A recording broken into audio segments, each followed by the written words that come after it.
Ah non, faites du bruit, hein, parlez.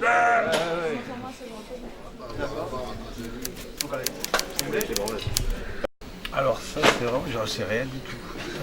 Je suis désolé, mais j'ai jamais trouvé une réponse intelligente à ça parce qu'on n'a pas assez de recul, nous, donc je sais pas ce qui fait. Moi, je sais bien que quand je fais un film, ça s'appelle un film belge, parce que parce que je suis belge. C'est ce qui fait peut-être la spécificité de mon cinéma, c'est que je suis belge, donc ça devient un film belge. Mais je ne sais pas ce qui.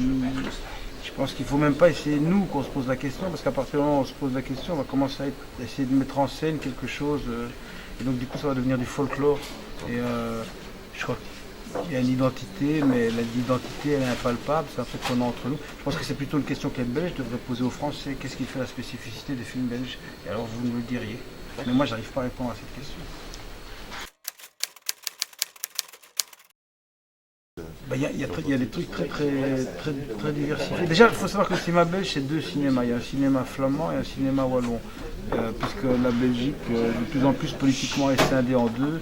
Et donc, c'est deux publics différents, c'est deux façons de produire qui sont différentes. Ce sont deux entités totalement différentes, qui sont même reconnues comme deux territoires différents en termes de production. Donc, le public flamand n'est pas du tout le même que le public wallon et les films flamands sont très peu vus en Wallonie et les films wallons très peu vus en Flandre. Les comédiens ne se connaissent pas, la Belgique culturellement a vraiment été coupée en deux, donc il y a déjà deux cinémas belges. Et, et les thèmes, je pense qu'il y a tellement de cinéastes qui font des choses différentes dans le cinéma belge qu'il n'y a pas vraiment de thématique récurrente, il y a de tout comme dans le cinéma français, il y a tous les styles, il y a plein d'auteurs très différents.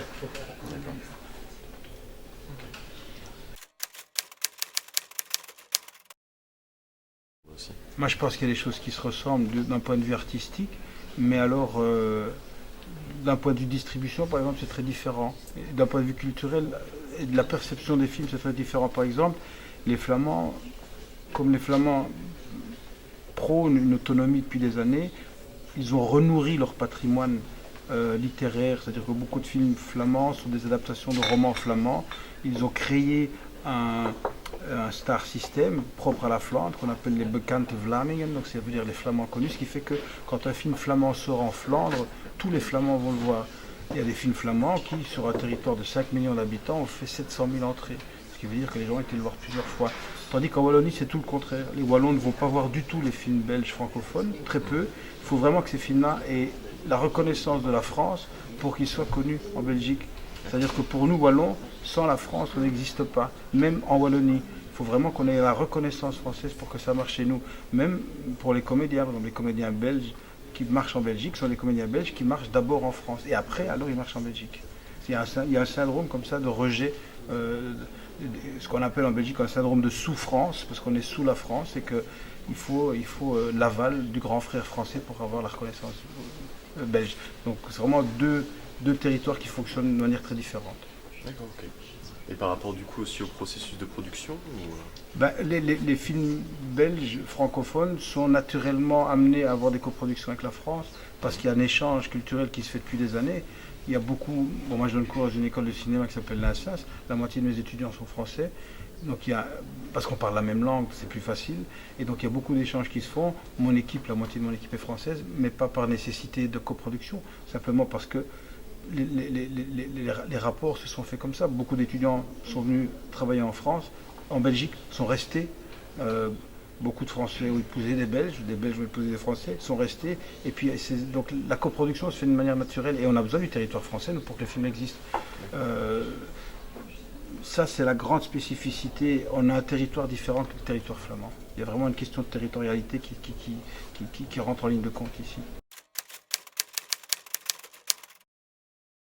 Moi, ce qui m'a donné envie de voir des films, en tout cas, parce que au début, je ne pensais pas du tout que j'allais devenir ni comédien ni réalisateur. Je n'ai pas fait d'école, mais je voulais faire la peinture. C'est par hasard que j'y suis venu. Mais ce qui m'a donné le goût de voir des films d'auteur, c'est les films de Kaurismäki, par exemple, les films de Kurosawa, notamment d'Herzog et les films de Jarmusch, les premiers films de Jim Jarmusch, qui étaient vraiment des films, et les films de Wim Wenders, tous les premiers films de Wim Wenders.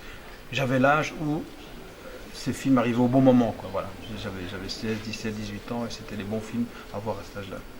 Donc des films assez inspirés par un côté... Par quelque chose d'américain quand même, parce que même dans les films de Wenders, il mettait lui aussi en scène une forme d'Amérique, même dans les films qu'il tournait en Allemagne. Après, quand il a tourné aux États-Unis, ça paraissait évident qu'il fasse les films là-bas, mais même quand il tournait ses films comme au fil du temps, Alice dans les villes, il y a quelque chose de très américain dans cette forme d'errance et dans les paysages qu'il mettait en scène, même si c'était des paysages allemands.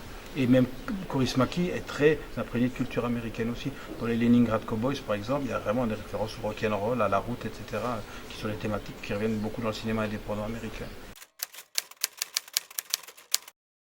Oui, moi j'étais très influencé par la culture américaine parce que je viens d'une culture populaire, je viens d'un petit village, il n'y avait pas de cinéma, mes parents n'étaient pas du tout cinéphiles, ils n'allaient jamais au cinéma, donc nous ce qu'on regardait c'était des films à la télé, et à part des films français comme je sais pas, La Septième Compagnie ou Clair de Lune, en fait c'était quand même beaucoup des films américains qui passaient à la télé, et c'est ceux-là qui m'ont imprégné. D'accord.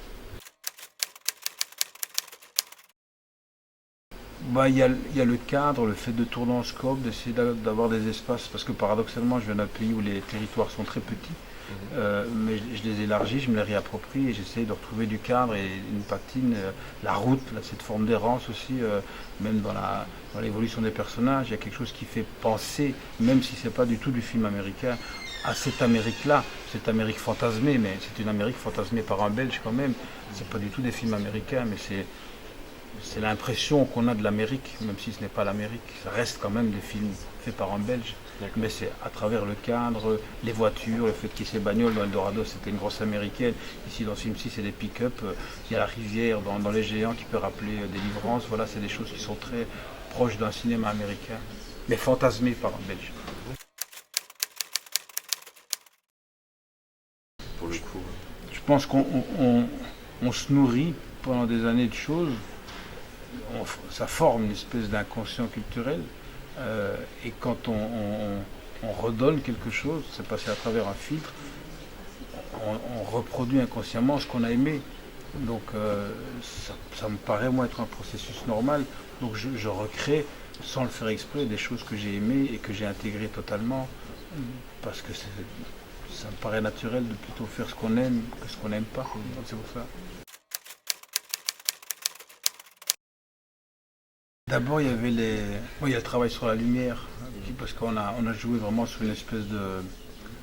Il n'y a pas de grande césure entre le jour et la nuit. Le soleil n'apparaît pas vraiment, même quand il est là, il est voilé. Les voitures roulent avec les phares allumés. Il y a la désolation des décors dans cette Beauce, ce sentiment de vent et de froid permanent, cette absence de végétation. Et les bâtiments qu'on voit sont les bâtiments qui ont une patine. On a l'impression que tout est déjà passé. Que tout a l'air abandonné. Et puis alors, il y a même les bagnoles, à part la bagnole de Cochise et Gilou, c'est des bagnoles assez pourries. Et puis il y a ce cerf qui apparaît, ces petits éléments qui paraissent un peu surréalistes comme ça, mais qui pourraient présager un événement douloureux. C'est comme dans les films américains, à chaque fois qu'il y a dans les films apocalyptiques sur la météo et tout ça, il y a toujours un petit verre qui tremble ou un élément ou deux. Voilà. Ça, c'est des choses qui amènent ce sentiment-là de fin du monde. Et puis alors, les relations entre les gens qui sont vraiment des relations de non-humanité et où il n'y a plus de société. Et puis j'extrais tout le contexte sociétal aussi du film. C'est-à-dire qu'on ne parle pas du tout de leur travail, de comment ils gagnent leur vie, quand ils mangent. On voit pas tout ce qui est lié à la société. Donc je l'exclus. Donc c'est plus facile alors de se retrouver dans quelque chose qui peut ressembler à quelque chose de pré-apocalyptique. Okay. Ben, pour tous les autres films, j'ai chaque fois eu des changements. C'est-à-dire que le scénario de mes autres films était fait, mais était fortement modifié pendant le tournage. Ce qui fait que, par exemple, j'avais jamais la fin de mon histoire, que je réécrivais pendant le tournage, qu'on adaptait, on réécrivait les séquences, on en supprimait. Et alors souvent, on faisait le montage du film, et puis il y avait des reshoots après. Après 2 mois de montage, on refaisait des reshoots pour recaler des choses.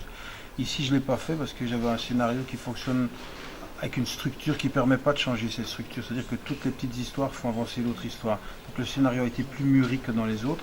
Et donc, étonnamment, pour la première fois, j'ai aucun regret.